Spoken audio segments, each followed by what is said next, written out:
I am writing a list right now.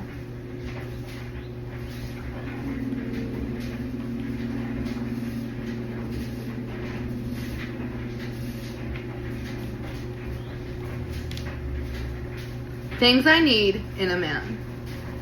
Thing number 1. Actually, you know what? I'm gonna write the list really fast and then I'll read it to you.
Okay, I think that these will suffice, but hang on.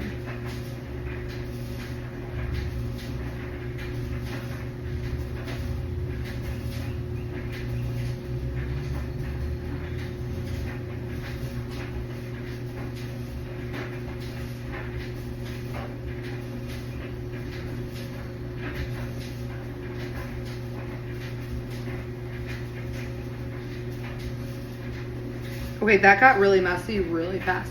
Things I need in a man. 1, be vegan. Be vegan. Be vegan. Be vegan, okay? The reason he has to be vegan is for this reason alone. I've already been in a long-term relationship. Hang on. We were together for like 9-10 years. The last year and a half, I was vegan. I went vegan in 2020. I can't be with a man who's not vegan. So it's not going to work out in the long term if he's not vegan. I genuinely just don't think it would work. And if you have an opinion, comment below. Number 2, live alone. Live alone. Live alone. Obviously. Oh, age range. Hello.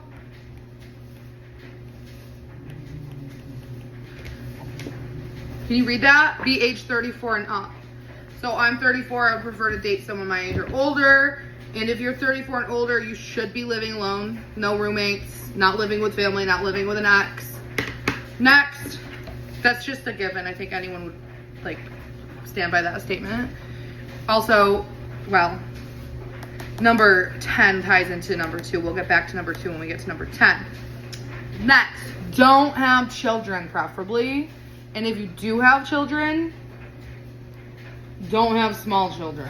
So no small children, preferably none. I say this for so many reasons, it's controversial. Something called the 6 stages of parenthood is the reason why I will not date a man with children smaller than mine. And I would preferably not date a man with children at all. But if I would want to date a man who's at the same stage of parenting as I am. Stage 1 is image making, and that's through pregnancy. It's learning what it means to be a parent and how to plan for a child. Stage 2 is infancy, and that stage lasts 0 to 2 years, where parents develop an attachment and adapt to life with a new baby. The 3rd stage of parenting, stage 3, is the authority stage. That's between the child's age 3 to 7. So children ages 3 to 7. This is when parents create rules to guide children's behavior. Keyword, parents. If parents are split up, this is a very tumultuous part. And it's very, like the dynamics, it can cause a lot of chaos and tension because if 2 people, well, let me just read the stages real fast. Stage 4, interpretive stage. That's when the children are between ages 8 and 12. Parents help their children interpret their experiences with the social world beyond the family. This is a very busy stage when kids are out and about playing sports, having sleepovers, growing a social life between ages 8 and 12. Stage 5 is the interdependent stage through adolescence, when the kids are between ages 13 and 17. This is when parents renegotiate their relationship with their adolescent children to allow for shared power in decision making. The final stage is stage 6, called departure. The departure stage is, unfortunately, when your babies turn 18 and up, and this is when parents evaluate their successes and failures as parents. Right now, I'm at stages 4 and 5. I'm at the interdependent stage, and I'm at stage 4 with my youngest daughter, who unfortunately at this point in time spends more time at her dad's house. I'm full-time home with my kids 24/7 at this stage between ages 13 and 17, stage 5. So I would say I'm right there, stage 4, stage 5. Here is the reason I will not date someone who has kids, and if they do, I would want them to be at stage 5. I and we, parents, grow. So much wisdom, so much experience the longer we are parents. So being at stage 5, this would be looking back at like a window in time. I know right here at this stage 5 with teenagers, how much a parent has to grow when they're right here at stage 2 in the nurturing stage.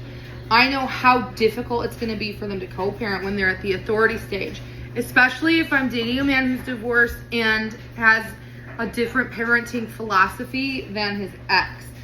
This relationship would not work at all, period. Those rules typically will contradict each other and cause so much chaos. I would argue if you're divorced and you have kids at this age, good luck. Good luck dating. And when they get divorced, they have years to establish a co-parenting relationship, if ever at all, where they respect each other mutually and finally find a system that works. And that system doesn't usually come about until this stage. Okay? Say the person is widowed and unfortunately they are a single parent and the other parent is not in the picture.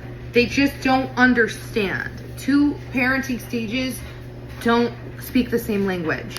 I say something like, oh, I'm out at the grocery store and this guy's at home with a 3-year-old. Oh, where are your kids? Oh, they're at home hanging out, talking on the phone with their friends.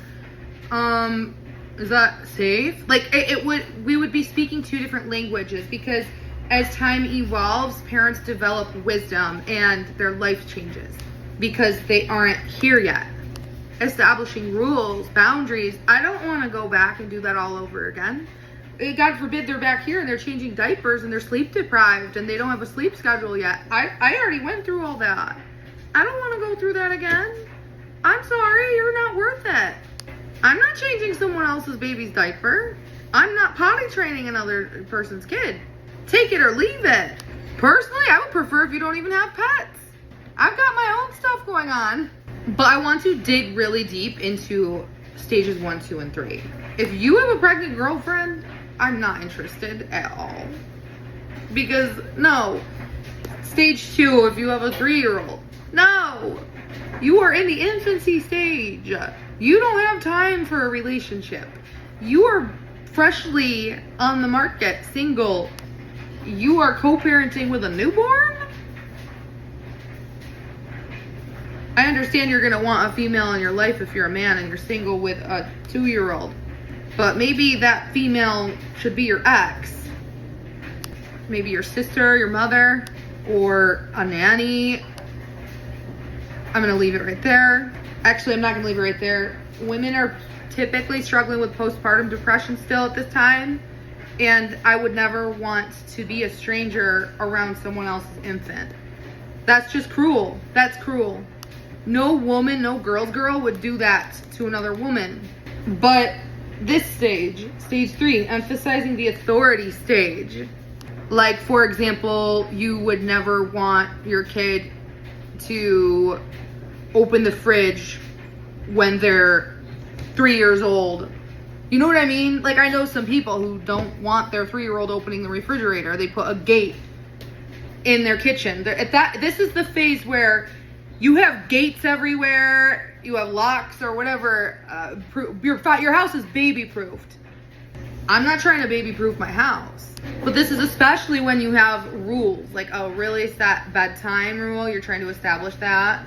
They'll always have their devices downstairs when they go to bed.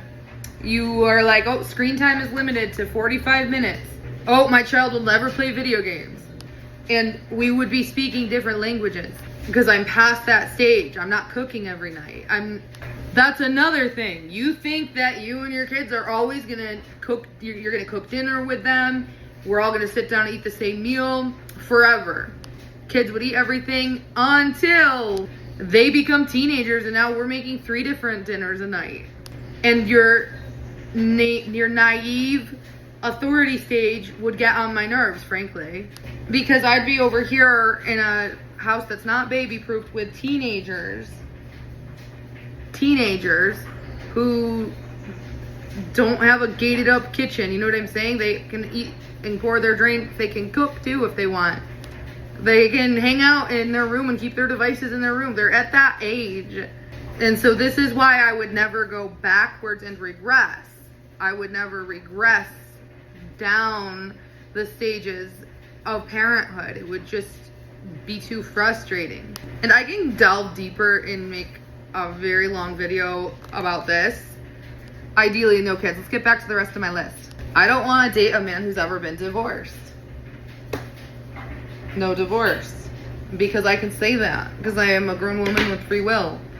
If you're divorced, you're more than likely, like, you're my age, we're in our 30s, or maybe you're in your 40s, you're sending alimony to another woman. You might share banking information with another woman. You're paying child support to another woman. I have the freedom to say I'm not interested in a man who has attachments to another female. I know who I am. I know what my limits are, my boundaries, and I know that would trigger me, and I wouldn't be interested in, for example, going on a vacation and you have an ex who knows you're on a vacation. That's annoying. Imagine we're on vacation and we're away for a week, and the second night, maybe we're in a gorgeous hotel and we're cuddling and your phone starts ringing and your ex-wife is calling to say, our daughter is going to a sleepover and I need you to send me money to buy the snacks. I'm not trying to compete with another woman or share a man with another woman. I just won't. Next. Close the shower curtain. I'll only date a guy who closes the shower curtain. I'm not trying to live with a guy who isn't aware of his surroundings and creates mold. It's gross. And that's a really random thing that's so fucking relatable. My children understand to close the shower curtain, or like to open it. You know what I'm saying? I want to date someone who has the same schedule and bedtime as me. Same schedule, same bedtime. Okay, this one sounds crazy, okay? And I understand. If I'm going to be living with a man, I want him to have the same bedroom with me, and I want our schedules to be in alignment where we go to bed with each other every night. Intimacy is a fundamental part of maintaining a relationship. Closeness, physical touch, time together. I will not be with someone who has a different sleep schedule as me. A lot of people don't even factor these things into it when they're dating someone because they lack the wisdom, because they had not yet been in a long-term relationship. Okay, this one's obvious, but I swear to God, you might not even know it. You have got to shower every single day. Shower every single day. Shower every day. Have the same shower schedule as me. You know what I mean? Save water. I'm just going to leave that one right there. The next one. We have to have the same temperature settings, the same comfort. If you are sleeping with someone who wants the heat to be like 75 degrees Fahrenheit, but you're also the type of person who needs the AC blasting with a fan, I'm going to add that right now. I cannot live with someone who just has a different preference with the thermostat. I know that sounds crazy. I am so lucky that my kids and I are all, like, maybe it's because we all share the same genetics. Typically, we're right there at 69 degrees Fahrenheit. They have gone to family members' house who keep the house at like 58 and they can't stand it. Like, I remember I dated someone and we got a hotel and the temperature was like, this is the question I'm gonna ask if I'm on a date with you. What temperature do you keep your house at? Okay, this one's like touchy, but I mean, it is what it is. I want to be with someone who makes the same amount of money as me or more. Just like be right there with me or above me. But if you make less than me, it's like an elephant in the room that nobody wants to acknowledge. Okay? Like, I've seen friendships, family dynamics explode and fail when they discovered someone made more or less money than them. I understand if I make more money than a guy, he's gonna feel emasculated and low-key envy me, and I just don't want to deal with that. Traditionally speaking, I think a guy would just prefer to make a little bit more or have the same income as a woman, and that's just where I'm at. That's all I'm gonna say. But I would not disclose financial information on the first date. That's weird. Number 10, be independent and introverted, okay? Be independent and introverted. So again, number 10, being independent, ties back into living alone. Be independent, live alone, have your own place. Be independent, okay? Nobody wants to. I don't want to date a man who has to check with others before we make plans. Always be part of like a social group. I am an introvert. My brain speaks introvert. I've always been a one-on-one person. I don't do large groups. Also, I'm an introvert. I get drained listening to other people's shit. I'm gonna leave it right there. I'm an introvert and I'm more compatible just with introverts. It's just because I need to be with someone who just has that same thing as me. I go through introvert recharges where I just need to be alone and do things alone. And it would just, the two aren't compatible. Comment below if you think I'm wrong. Introverts dating extroverts long term, fail.